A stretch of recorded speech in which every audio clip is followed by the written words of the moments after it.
Hi, welcome to Terminate Learnings. Do you know why you would require cybersecurity?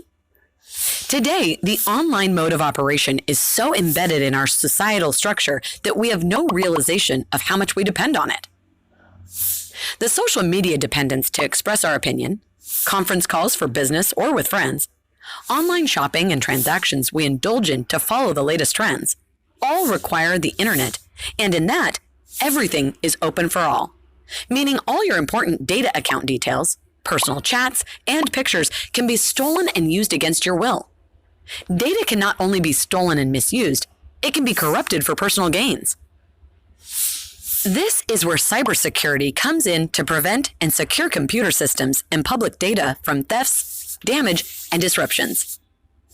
A system of defense was set up using encryption to safeguard personal data and its use. A triad was formed having all three important pillars of cybersecurity called the CIA.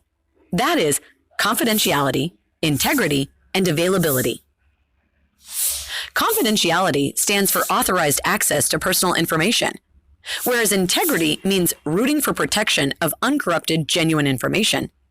And availability throws light upon prevention and protection from denial of service attack. If you like the video, then you will definitely like it. And if you have not subscribed yet, then subscribe now, the amazing educational YouTube channel Terminate Learnings. Thanks for watching this video.